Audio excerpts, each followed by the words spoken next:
असीम ऊर्जा को अनुभव करने की विशेष रात्रि। महाशिवरात्रि एक अवसर और संभावना है जब आप स्वयं को हर मनुष्य के भीतर बसी असीम रिक्तता के अनुभव से जोड़ सकते हैं, जो कि सारे सृजन का स्रोत है। इस प्रकार महाशिवरात्रि कुछ ग्रहण करने के लिए भी एक विशेष रात्रि है। जिस विशाल खालीपन को हम शिव कहते हैं वह असीम है, शाश्वत है, लेकिन क्योंकि इंसान का बोध रूप और आकार तक सीमित होता है, इसलिए हमारी संस्कृति में शिव के लिए बहुत तरह की रूपों की कल्पना की गई है।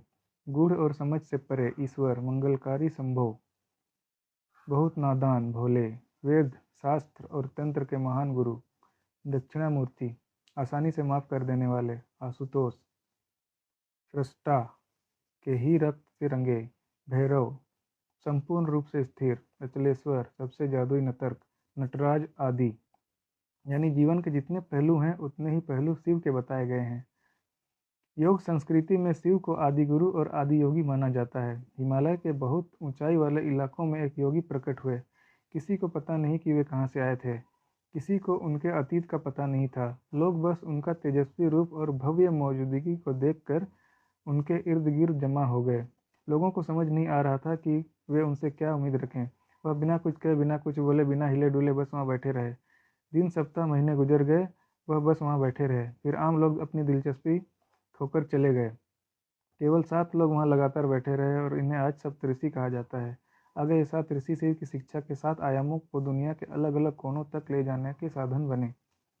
जीवन में बहुत गहन समझ से ही हम उस ध्वनि पर पहुँचते हैं जिसे हम शिव कहते हैं।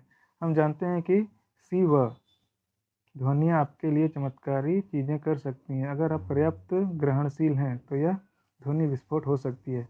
सिर्फ एक उच्चारण आपके अंदर बहुत शक्तिशाली रूप से विस्फोट कर सकता है।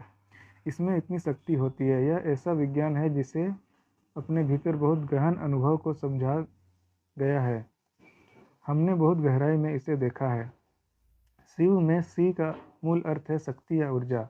भारतीय जीवन शैली में हमें हमेशा स्त्रीत्व को शक्ति का प्रतीक माना है। अंग्रेजी भाषा में भी स्त्रीत्व के लिए शब्द सी मिलता है। सी का मूल अर्थ शक्ति या ऊर्जा है, लेकिन अगर आप बहुत ज़्यादा सी करेंगे तो यह आपको असंतुलित कर देगा। इसलिए उसे मंद करने और संतुलन बनाए रखने के लिए इस मंत्र में वह जोड़ा गया है। वह वाम से आया है, जिसका मतलब है प्रवीणता या अधिकार।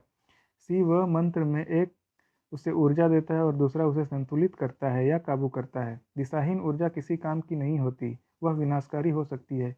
इसलिए जब हम शिव कहते हैं तो हम उस ऊर्जा को एक खास रूप में, एक खास दिशा में प्रेरित करने की बात करते हैं। शिवरात्रि का माह सबसे अंधकारपूर्ण दिवस होता है। प्रत्येक महाशिवरात्रि का उत्सव तथा महाशिवरात्रि का उत्सव मनाना ऐसा लगता है मानो हम अंधकार का उत्सव मना रहे हों।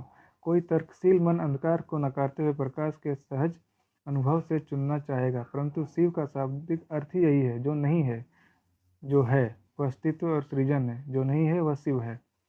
प्रकाश सदा किसी ऐसे स्रोत से आता है जो स्वयं को जला रहा हो। इसका एक आरंभ व अंत होता है। यह सदा सीमित स्रोत से आता है। अंधकार का कोई स्रोत नहीं है, यह अपने आप में एक स्रोत है। यह सर्वत्र उपस्थित है। तो जब हम शिव कहते हैं तब हमारा संकेत अस्तित्व की उस असीम रिक्तता की ओर होता है। इसी रिक्तता की गोद में सारा सृजन घटता है। रिक्तता की इसी गोद को हम शिव कहते हैं। सारी प्राचीन प्रार्थनाएं कहती हैं, हे ईश्वर, मुझे नष्ट कर दो ताकि मैं आपके समान हो जाऊं। तो जब हम शिवरात्रि कहते हैं तो यह एक ऐसा अवसर होता है कि व्यक्ति अपनी सीमितता को विसर्जित करके सृजन के उस असीम स्रोत का अनुभव करे जो प्रत्येक मनुष्य में बीज रूप में उपस्थित है। महाशिवरात्रि एक अवसर और संभावना है जब आप स्वयं को हर मनुष्य के भीतर बसी असीम रिक्तता के अनुभव से जोड़ सकते हैं, जो कि सारे सृजन का स्रोत है। इस प्रकार महाशिवरात्रि कुछ ग्रहण करने के लिए भी एक विशेष रात्रि है। आप इस रात में कम से कम एक क्षण के लिए उस असीम विस्तार का अनुभव करें जिसे हम शिव कहते हैं। यह केवल एक नींद से जागते रहने की रात भर न रह जाए। यह आपके लिए जागरण की रात्रि होनी चाहिए, चेतना व जागरूकता से भरी एक रात।